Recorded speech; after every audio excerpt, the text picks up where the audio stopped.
देखो दशमलव, दशमलव का मतलब अपन किसी भी संख्या में क्या देते हैं भाग, तो उसके बाद दशमलव लगाते हैं ना। ठीक है, लगाते हैं तो वो भी दो प्रकार से, कौन कौन सा, शांत दशमलव और अशांत दशमलव। शांत दशमलव का दूसरा नाम क्या है, अवसनीय, और इसका अनवसनीय। ठीक है, अब शांत दशमलव क्या होता है, जैसे मैंने किसी भी संख्या में, जैसे मैंने लिया 7, क्या लिया 7, इसमें मैंने किसका भाग दिया, 2 का, किसका भाग दिया, 2 का, 2 का पहाड़ा बोला कितनी बार, 3 बार, तो 2 तिया 6, कितना बचा शेषफल 1, क्या उतारा 0, यहाँ पे क्या लगाया, दशमलव, क्या लगाया।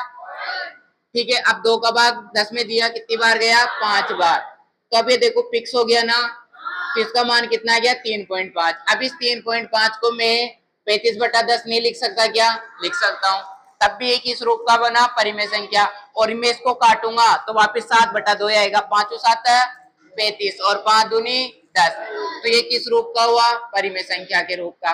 अब अपन से क्वेश्चन पूछ ले कि शांत दशमलव का स्वरूप कैसा होता है, कैसा होता है, परिमेय संख्या के रूप का। ठीक है, आ गया शांत दशमलव तो समझ में। दूसरी बात, अशांत दशमलव, क्या, अशांत दशमलव। अब अशांत दशमलव का मतलब होता है कि अगर अपन किसी संख्या में क्या देंगे भाग, तो वो कभी क्या नहीं होगा, मतलब समाप्त नहीं होगा। ठीक है, चाहे वो कैसा भी हो। अब इसमें भी 2 टाइप्स होते हैं, कौन से 2 टाइप, एक तो होता है अशांत आवर्ती दशमलव, मतलब अपन भाग दे रहे तो अंकों का क्या होगा, रिपीटेशन होगा, पुनरावर्ती होगा। जैसे मैंने किसी संख्या में भाग दिया तो 23 23 23, लेकिन कभी शांत तो नहीं होगा, लेकिन ये क्या होगा, आवर्ती दशमलव होगा। अशांत आवर्ती दशमलव मतलब किसी अंकों की क्या होगी, पुनरावर्ती होगी। ठीक है, उसके बाद अशांत अनावर्ती दशमलव की बात करें तो इनमें क्या होगा, अंकों की पुनरावर्ती नहीं होगी। जितनी भी अशांत अनावर्ती दशमलव होता है वो सभी संख्याएं कौन सी होती है, अपरिमेय। कौन सी होती है, अपरिमेय। अब देखिए अशांत अनावर्ती दशमलव, जैसे मैंने ले लिया 10/3, क्या ले लिया, 10/3, तो ये 10/3 क्या है, परिमेय संख्या ही तो है। अब मैंने इसमें भाग दिया तो 3.333, ऐसे 3 3 ही आता जाएगा ना, लेकिन कभी समाप्ति नहीं होगा, तो ऐसे ऐसे दशमलव को क्या बोलते हैं, अशांत आवर्ती दशमलव।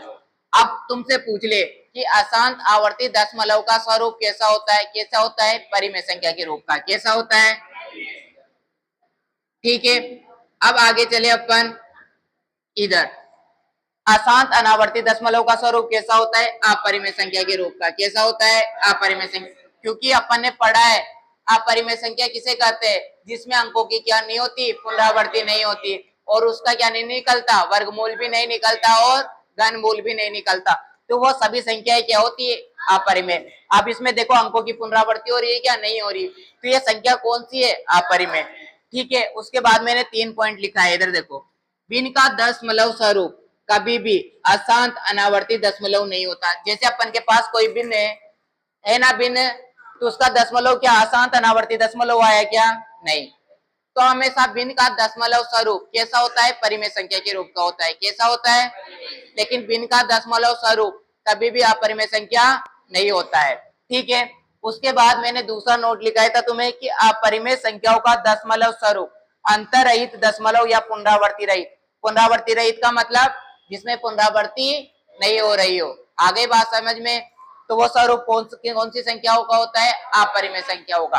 ठीक, तीसरी बात मैंने लिखा है कि भिन्न का दशमलव स्वरूप जानने के लिए हम हर के क्या करेंगे, अभाज्य गुणनखंड, जो नीचे हर होता है, अंश किसको बोलते हैं, ऊपर वाले को, और नीचे वाले को क्या बोलते हैं, हर। अगर हर के अभाज्य गुणनखंड 2 की घात m और 5 की घात n के रूप का होगा, तो भिन्न का दशमलव स्वरूप कैसा होगा, 7। क्योंकि अगर 2 की घात 1 भी आई और 5 की घात 1 भी आई तो 10 बनेगा, और 3 में किसी भी 10 का भाग देंगे तो 0.3 आएगा, नहीं आएगा, फिक्स हो गया ना। चाहे 2 की घात 2 लगाए और 5 की घात 2 लगाए। ठीक है, 2 की घात 2 का मान कितना होगा, 4, कितना होगा, 4। 5 की घात 2 का मान कितना होगा, 25, और 25 चौक कितना होगा, 100।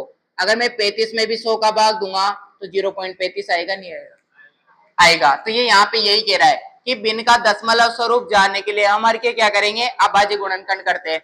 अगर अभाज्य गुणनखंड 2 की घात m और 5 की घात n के रूप का होता है तो भिन्न का दशमलव स्वरूप कौन सा होता है, शांत दशमलव। कौन सा होता है, तो इसमें ऐसे भी पूछ सकता है कि 2 की घात m और 5 की घात m हर के अभाज्य गुणनखंड करे तो क्या परिमेय संख्या आती है, क्या आती है, आती है, नहीं आती, आती है।